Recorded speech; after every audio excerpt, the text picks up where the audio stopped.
Nous saluons l'entrée de son Excellence Madame la ministre d'État.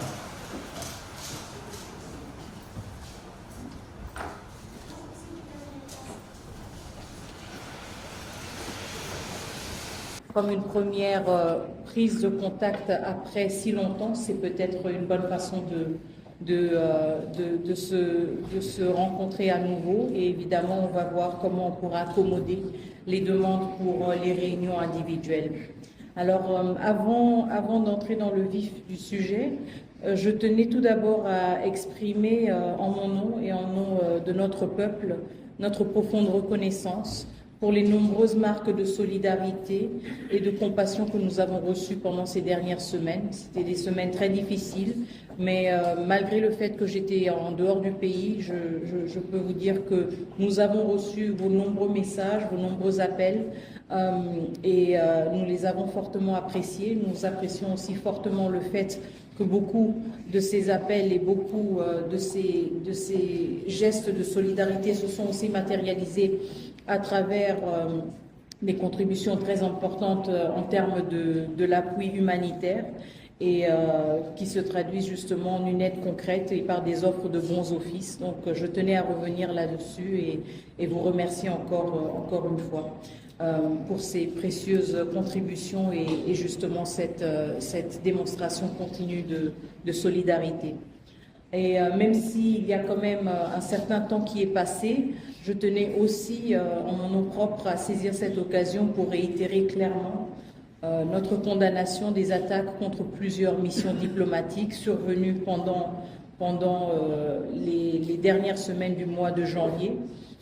Je sais qu'il y a eu plusieurs prises de position au niveau du gouvernement, mais en ma qualité de ministre des Affaires étrangères, je tenais vraiment à réitérer ce message encore une fois et réitérer aussi le fait que ces actes sont inacceptables et vont complètement à l'encontre des principes fondamentaux et du droit international, mais surtout notre perception à nous-mêmes de la diplomatie et comment nous souhaitons engager des relations constructives avec nos différents partenaires.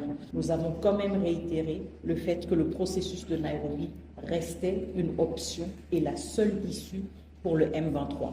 Et encore une fois, je réitère aussi le fait que le président honoraire Kenyatta, facilitateur du processus de Nairobi, a la pleine confiance du président Tshisekedi, qui lui a donné justement carte blanche de faire usage de son rôle en tant que facilitateur pour engager les différents groupes armés en fonction aussi de son évaluation.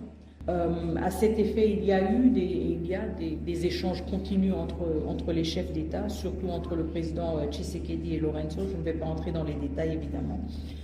Mais nous saluons l'engagement continu de l'Angola pour justement ne pas mettre en péril les acquis du processus de Luanda et pour œuvrer pour leur consolidation.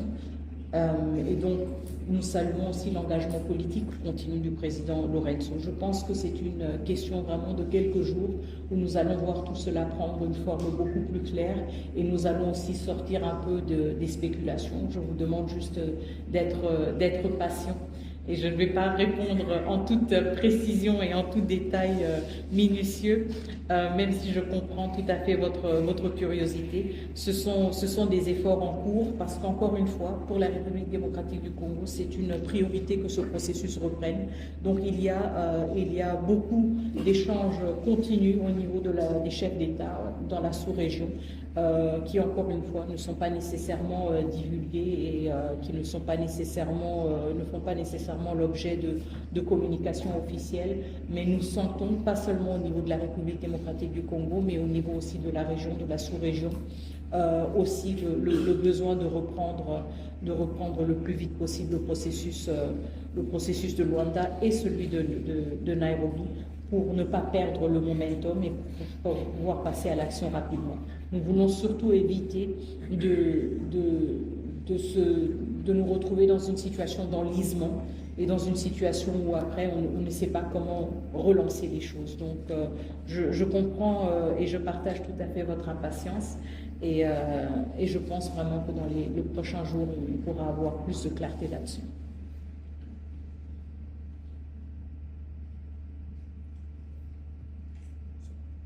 Et je sais qu'il y a une activité de la présidence qui est prévue dans quelques minutes, donc je ne vais pas vous retenir plus longtemps.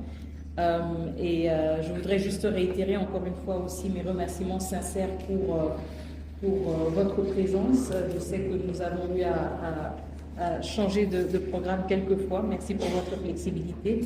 Et j'espère qu'on pourra se retrouver dans ce format ou dans un format différent dans les prochaines semaines. Je voulais aussi dire un dernier mot par rapport aux sanctions. Désolée, il m'a échappé pendant que je faisais le point. Je voudrais exprimer aussi notre reconnaissance justement pour la prise de position très forte que nous avons vue de certains pays par rapport aux sanctions pour lesquelles nous avons plaidé, nous continuons de plaider. Vous vous souviendrez qu'au niveau du Conseil de sécurité, nous avons insisté sur 5 actions prioritaires, à commencer par d'abord des sanctions individuelles pour responsabiliser les membres de la chaîne de commandement qui commence à Kigali et qui finit au nord Kivu, maintenant au sud Kivu. Il y a une responsabilité qui doit être attribuée à des individus. Et donc nous saluons aussi le courage de certains États membres des Nations Unies de prendre aussi des actions fermes contre des individus. Le deuxième point était lié aux ressources naturelles et l'exploitation illicite des ressources naturelles. Nous avons, à travers le rapport du groupe d'experts, au-delà de nos propres rapports, établi un lien direct entre l'exploitation de ressources naturelles en République démocratique du Congo et ensuite leur exportation au Rwanda, raison pour laquelle nous appelons à un embargo pour certaines ressources naturelles du Rwanda, puisque nous savons qu'elles viennent de la République démocratique du Congo et que nous sommes conscients des circonstances dans lesquelles ces ressources sont exploitées. Le troisième point est lié au statut du Rwanda en tant que pays contributeur de troupes aux Nations Unies. Nous pensons que c'est quelque chose d'extrêmement préoccupant, profondément préoccupante. Pour moi, je le dis en toute transparence, en tant qu'ancienne du peacekeeping, ancienne des Nations Unies, c'est quelque chose d'extrêmement préoccupant de voir un des plus grands pays contributeurs de troupes aux missions de maintien de la paix des Nations Unies être lui-même auteur non seulement de violences directes contre des casques bleus, mais aussi de violences indirectes contre les installations des Nations Unies et contre leur capacité à exécuter leur mandat. Je pense qu'il y a une telle dissonance entre cette posture et les principes des Nations Unies qu'elle devrait nous interpeller tous par rapport à ce statut qui est quand même aussi un privilège de représenter et de porter sur son uniforme le drapeau des Nations Unies. Je pense que cela mérite justement d'être réexaminé. Nous avons aussi comme quatrième point, qui était en fait le premier point, désolé, insisté sur le retrait des troupes rwandaises du territoire de la République démocratique du Congo. Et le cinquième point, il m'échappe toujours, le cinquième point, pardon. Ah, très bien, la traçabilité des armes, justement. Donc, vous vous souviendrez aussi, surtout pour ceux qui suivent la République démocratique du Congo et sa péripétie au Conseil de sécurité depuis plusieurs décennies, vous savez aussi que la République démocratique du Congo était sous embargo d'armes, mais aussi plus tard dans un système, si vous voulez, de notification obligatoire pour tout achat d'armes. Et c'est ce que nous exigeons par rapport au Rwanda. Il ne s'agit pas d'un embargo d'armes, mais il s'agit d'une meilleure traçabilité de ces armes. Donc il s'agit aussi d'utiliser des instruments que le Conseil de sécurité a eu à utiliser par le passé dans la région des Grands Lacs pour assurer une meilleure traçabilité des armes. Nous voulons avoir une plus grande transparence et être mieux en mesure de retracer les armes qui se retrouvent en RDC par rapport à leur achat, et nous pensons que cette obligation de notification serait un instrument important pour assurer cela et pour assurer une plus grande transparence.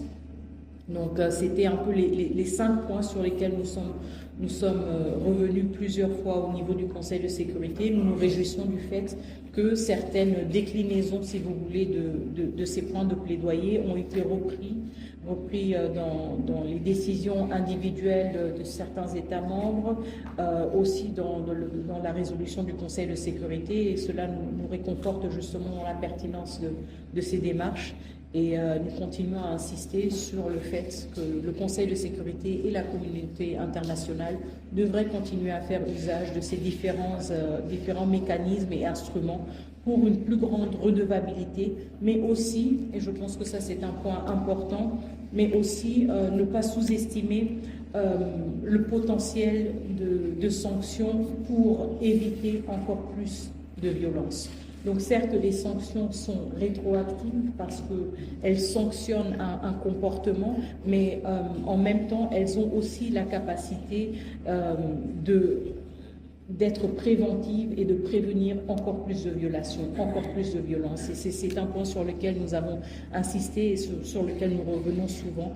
Et nous pensons justement que la situation sur le terrain montre aussi que ces sanctions ont déjà des premières répercussions sur les uns et les autres, et nous pensons qu'il est important de maintenir cette pression aussi dans une dynamique d'une reprise du processus de Luanda, pour que les uns et les autres comprennent qu'il ne s'agit pas de revenir et de faire tabula rasa comme si de rien n'était. Il y a quand même des milliers de citoyens congolais et congolaises qui ont été tués, qui ont été abandonnés sur les rues. Nous avons vu des scènes horrifiques, nos téléphones, et je suis sûre que c'est le cas pour certains d'entre vous, nos téléphones sont pleins de vidéos, d'images atroces. Et je pense que nous sommes tous aussi dans le souci de gérer tout cela d'une manière ou d'une autre, aussi psychologique.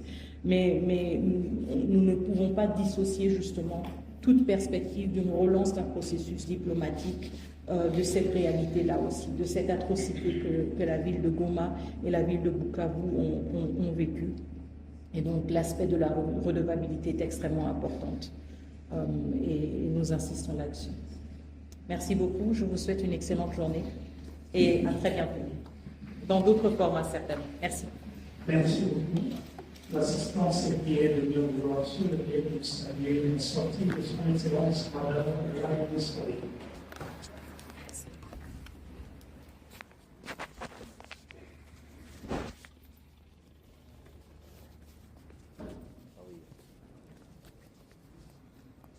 Au revoir.